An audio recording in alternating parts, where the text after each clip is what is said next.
வணக்கம். தமிழ் ஆடியோ நாவல்ஸ்.com வழங்கும் அமரர் கல்கியின் சிவகாமியின் சபதம் பாகம் 2 காஞ்சி முற்றுகை 20ஆம் அத்தியாயம் குண்டோதரன் கதை. வாசிப்பவர் பர்வதவர்தினி. குண்டோதரன் குதிரையிலிருந்து குதித்து இறங்கி வந்து சாலையில் நின்ற ஆயனரின் பாதங்களில் சாஷ்டாங்கமாக நமஸ்கரித்தான்.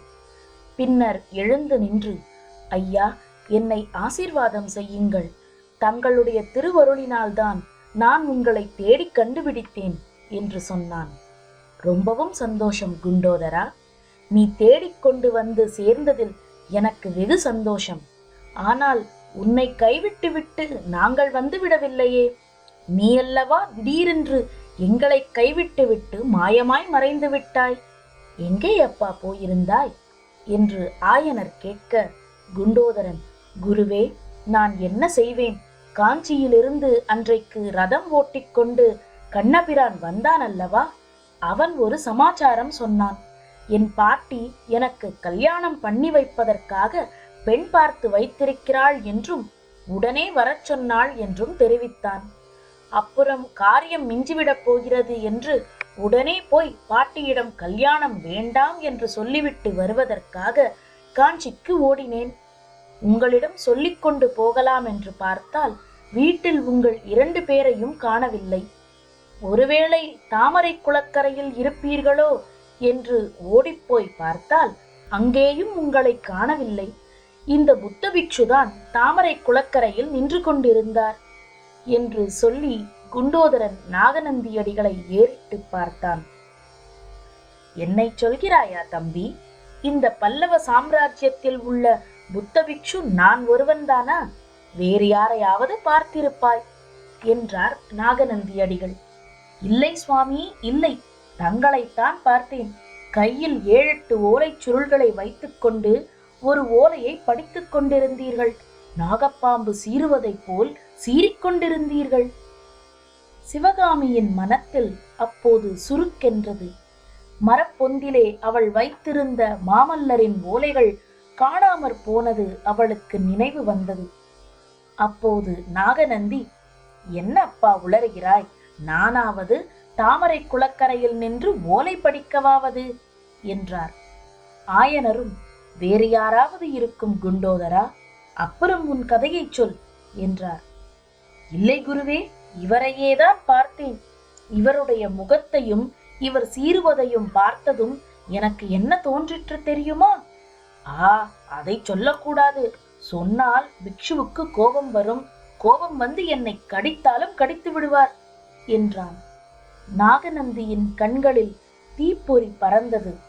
ஆயனரோ நிலைமை விரசமாய் போய்க் கொண்டிருப்பதை உணர்ந்து, பாருங்கள் சுவாமி, இப்பேற்பட்ட புத்திசாலி சிஷ்யனை வைத்துக்கொண்டு என்ன சிற்ப வேலையை செய்வது? அதனால்தான் 8 மாதமாக நான் ஒன்றும் செய்யவில்லை. போகட்டும் குண்டோதரா, அப்புறம் உன் கதையை சொல்லு. உன் பாட்டி பேசி வைத்த பெண்ணின் கதி என்ன என்றார். குருவே, பாட்டியிடம் கண்டிப்பாய் சொல்லிவிட்டேன். பாட்டி, நம்முடைய மகேந்திர சக்கரவர்த்தியின் குமாரர் மாமல்லர் எத்தனையோ ராஜாக்கள் பெண் கொடுப்பதாக வந்தும் இன்னும் கல்யாணம் பண்ணிக்கொள்ளாமல் பிரம்மச்சாரியா இருக்கிறார். என் குருநாதருடைய செல்வ புதல்வி சிவகாமிக்கு இன்னும் கல்யாணம் ஆகவில்லை. அவர்களெல்லாம் அப்படி இருக்கும்போது எனக்கு மட்டும் கல்யாணம் என்னத்திற்கு பாட்டி? நீ வேணுமானால் கல்யாணம் பண்ணிக்கொள், நான் கிட்ட இருந்து நடத்துகிறேன் என்று சொன்னேன். குண்டோதரன் இவ்வாறு கூறியதும் எல்லாரும் கொல் என்று சிரித்து விட்டார்கள். சிவகாமியின் அத்தையும் கூட சிரித்துவிட்டு, என்னத்திற்காக சிரிக்கிறீர்கள் என்று சிவகாமியை கேட்டாள். குண்டோதரனுக்கு கல்யாணமாம் என்றாள் சிவகாமி. ஆயனர், சரி தம்பி, நாங்கள் இங்கே கிளம்பி வந்தது உனக்கு எப்படி தெரிந்தது என்று கேட்டார். குண்டோதரன் சொல்கிறான், குருவே, பாட்டியிடம் அவசரமாய் சொல்லிவிட்டு ஓட்டமாய் நமது வீட்டுக்கு வந்து பார்த்தால் வீடு பூட்டி கிடந்தது. நம்முடைய குருநாதரே நம்மை கைவிட்டு விட்டார். இனிமேல் கடவுள்தான் நமக்கு துணை என்று தீர்மானித்து அப்படியே மரத்தடியில் படுத்து தூங்கி போய்விட்டேன். அப்போது பாருங்கள், கடவுளே பார்த்து அனுப்பியது போல் நமது குமார சக்கரவர்த்தியும் புதிய தளபதி பரஞ்சோதியாரும் அங்கே வந்து சேர்ந்தார்கள். யார் வந்தது என்று ஆயனர் சிவகாமி 2 பேரும் ஏக காலத்தில் கேட்டார்கள். மாமல்லரும் தளபதி பரஞ்சோதியாரும் வந்தார்கள். குதிரை மேல் வந்தார்கள். ஆஹா, குதிரை என்றால் அதுவல்லவா குதிரை? அப்புறம் என்றார் ஆயனர். அவர்களுக்கு பின்னால் இன்னும் பல குதிரை வீரர்கள் வந்தார்கள். கண்ணபிரான் ரதம் ஓட்டிக்கொண்டு வந்தான். சரி, அப்புறம் என்ன நடந்தது என்றார் ஆயனர். மாமல்லர் வந்தார் என்று கேட்டதும் சிவகாமிக்கு தலை சுற்றியது, தேகமெல்லாம் நடுங்கியது. என்னவெல்லாமோ கேட்க வேண்டும் என்று உள்ளம் துடித்தது, உதடுகளும் துடித்தன. எனினும் யார் வந்தது என்று கேட்டதற்கு பிறகு அவளுடைய வாயிலிருந்து வார்த்தை எதுவும் வரவில்லை. ஆனால் விஷயத்தை சொல்லாமல் குண்டோதரன் என்னவெல்லாமோ சொல்லிக் கொண்டிருந்ததில் அவளுக்கு கோபமாய் வந்தது. குண்டோதரன் சொல்கிறான், குருவே, வீடு பூட்டி கிடந்ததை கண்டதும் எனக்கு எவ்வளவு கோபம் வந்ததோ அதைவிட 3 மடங்கு கோபம் நமது குமார சக்கரவர்த்திக்கு வந்துவிட்டது. மாமல்லர் குதிரையை திருப்பி விட்டு கொண்டு போன வேகத்தை பார்க்க வேண்டுமே. அடேயப்பா, நமது குமார சக்கரவர்த்திக்கு இவ்வளவு மூக்குக்கு மேல் கோபம் வரும் என்பது எனக்கு தெரியவே தெரியாது. குமார சக்கரவர்த்தியின் குதிரை திரும்பியதும் மற்ற குதிரைகள் சடசடவென்று திரும்புவதற்கு பட்ட பாட்டை பார்க்க வேண்டுமே. என்ன அவசரம், என்ன தடபுடல்! நான் கண்ணை கசக்கிக் கொண்டு எழுந்து மரத்தின் பின்னால் இருந்து வெளியே வருவதற்குள்ளே அவ்வளவு குதிரைகளும் காற்றாய் பறந்து மறைந்து போய்விட்டன. சிவகாமியின் உள்ளத்தில் அப்போது மகிழ்ச்சி, பயம், கோபம், கவலை முதலிய உணர்ச்சிகள் ததும்பி புயற்காற்று அடிக்கும் போது சமுத்திரம் கலங்குவது போல் கலங்கச் செய்து கொண்டிருந்தன. மாமல்லர் தன்னை தேடி வந்தார் என்பதில் மகிழ்ச்சி, அவருக்கு வந்த கோபத்தை கேட்டதில் பயம், அவர் வருவதற்கு முன்னால் கிளம்பும்படி செய்த நாகநந்தியின் மேல் கோபம், செய்த தவறை எப்படி திருத்துவது என்பது பற்றி கவலை. இப்படிப்பட்ட பல வகை உணர்ச்சிகளுக்கிடையே ஒரே ஒரு விஷயத்தை தெரிந்து கொள்ள அவளுக்கு ஆவல் துடிதுடித்தது. ஒருவாறு நெஞ்சை உறுதிப்படுத்திக் கொண்டு, அப்பா, குண்டோதரன் சொல்வது எனக்கு நிஜமாக தோன்றவில்லை. குமார சக்கரவர்த்தியாவது நம் வீட்டுக்கு வரவாவது? அவர்தான் யுத்தத்துக்கு பயந்து கொண்டு கோட்டையில் ஒளிந்து கொண்டிருந்தாரே என்றாள். ஆயனர் அதற்கு மறுமொழி சொல்ல தெரியாதவராய் குண்டோதரனை பார்க்க அவன், குருவே, இப்படிப்பட்ட நாராசமான வார்த்தைகள் சிவகாமி அம்மையின் வாயிலிருந்துதானா உண்மையில் வெளிவந்தன?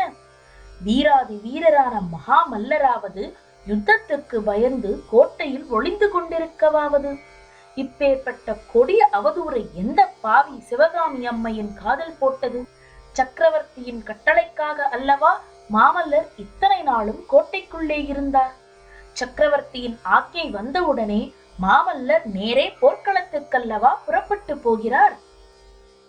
போர்க்களத்துக்கா?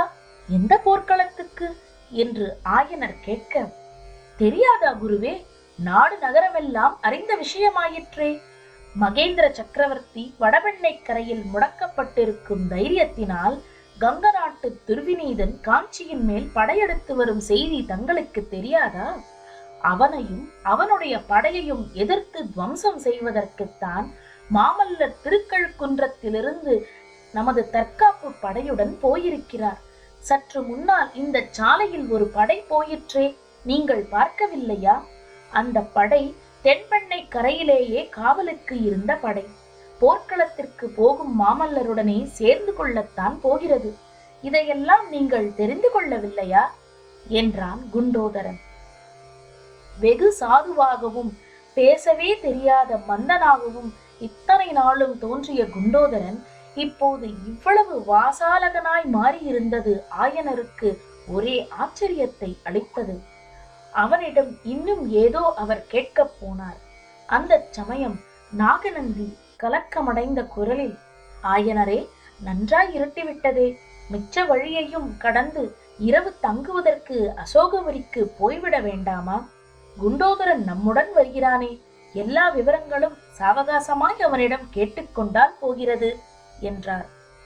உண்மையிலேயே அப்போது நன்றாய் இருட்டிவிட்டிருந்தபடியால் நாகநந்தியின் முகத்தை யாரும் நன்றாய் பார்க்க முடியவில்லை. பார்க்க முடிந்திருந்தால் அந்த கோரமான முகம் இப்போது இன்னும் எவ்வளவு சர்வகோரமாய் இருக்கிறதென்று அறிந்து பயந்து போயிருப்பார்கள். ஆயனர் சிவகாமியை பார்த்து, குழந்தாய், அடிகள் கூறுவது உண்மைதான். வண்டியில் ஏறிக்கொள். குண்டோதரனிடம் எல்லாம் பிறகு விவரமாய் கேட்கலாம் என்றார்.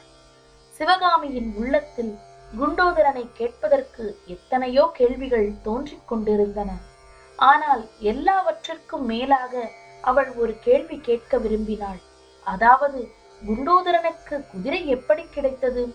ஒருவேளை குமார சக்கரவர்த்தியின் கோபம் தணிந்து தங்களை போய் திருப்பி அழைத்து வருவதற்காக அவர்தான் குண்டோதரனுக்கு குதிரை கொடுத்து அனுப்பியிருக்கிறாரோ என்று அவள் மனத்திற்குள்ளே ஒரு சபல நினைவு தோன்றியது. எனவே, அப்பா, அத்தை வண்டியில் ஏறிக்கொள்ளட்டும், நான் சற்று நேரம் உங்களுடன் நடந்து வருகிறேன் என்றாள். இத்துடன் 20ஆம் அத்தியாயம் நிறைவடைந்தது. நன்றி நேயர்களே. மீண்டும் அடுத்த அத்தியாயத்தில் சந்திப்போம். வணக்கம்.